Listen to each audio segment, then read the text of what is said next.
किसी नगर में बिलाल पादक नाम का एक अमीर इंसान रहता था। वह बहुत स्वार्थी था और सदाचार के कार्यों से कोसों दूर रहता था। उसका एक पड़ोसी गरीब परंतु परोपकारी था। एक बार पड़ोसी ने भगवान बुद्ध और उनके शिष्यों को अपने घर पर भोजन के लिए आमंत्रित किया।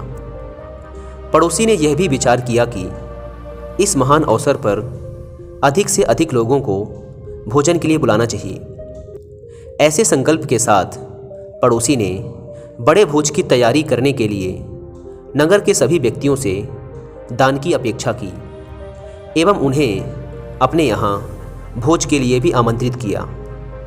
पड़ोसी ने बिलाल पादक को भी न्योता दिया। भोज के 1-2 दिन पहले पड़ोसी ने चारों ओर घूम घूम कर धन एकत्रित किया। जिसकी जैसी सामर्थ्य थी उसने उतना दान दिया। जब बिलाल पादक ने पड़ोसी को घर घर जाकर दान की याचना करते देखा तो मन ही मन सोचा, इस आदमी से खुद का पेट पालते तो बनता नहीं, फिर भी इतने बड़े भिक्षु संघ और नगर के सभी लोगों को भोजन के लिए आमंत्रित कर लिया है। अब इसे घर घर जाकर भिक्षा मांगनी पड़ रही है। यह मेरे घर भी याचना करने आता ही होगा। जब पड़ोसी बिलाल पादक के द्वार पर दान मांगने के लिए आया तो बिलाल पादक ने उसे थोड़ा सा नमक, शहद और घी दे दिया। पड़ोसी ने प्रसन्नतापूर्वक बिलाल पादक से दान ग्रहण कर लिया, परंतु उसे अन्य व्यक्तियों के दान में नहीं मिलाया बल्कि अलग से रख दिया। बिलाल पादक को यह देखकर बहुत आश्चर्य हुआ कि उसका दान सभी के दान से अलग क्यों रख दिया गया। उसे यह लगा कि पड़ोसी ने सभी लोगों के सामने उसे बेइज्जत करने के लिए ऐसा किया है, ताकि सभी यह देख सकें कि इतने धनी व्यक्ति ने कितना तुच्छ दान दिया है। बिलाल पादक ने अपने नौकर को पड़ोसी के घर जाकर इस बात का पता लगाने के लिए कहा। नौकर ने लौटकर बिलाल पादक को बताया कि पड़ोसी ने बिलाल पादक की दान सामग्री को थोड़ा थोड़ा सा लेकर चावल, सब्जी और खीर आदि में मिला दिया है।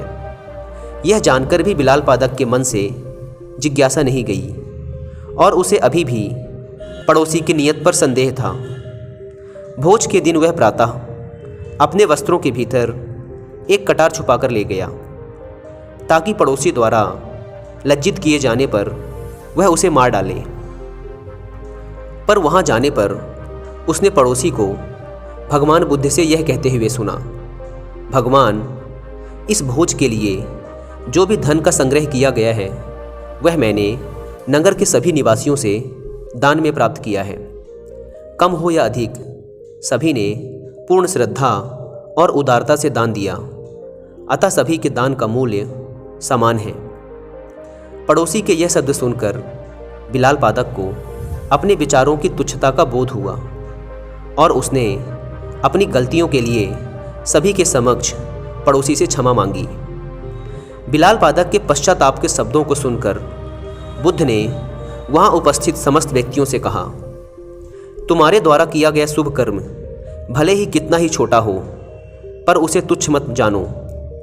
छोटे छोटे शुभ कर्म एकत्र होकर ही भविष्य में विशाल रूप धारण कर लेते हैं। इसलिए दोस्तों, छोटी ही सही लेकिन समाज की भलाई व विकास में हमारी भी थोड़ी सी हिस्सेदारी होनी ही चाहिए, क्योंकि जब ये छोटे छोटे शुभ कार्य समाज के एक बड़े हिस्से के द्वारा किए जाते हैं तो ये एक बदलाव का रूप धारण कर लेते हैं और यही बदलाव समाज व संसार को प्रगति व उत्थान के मार्ग की ओर ले जाता है।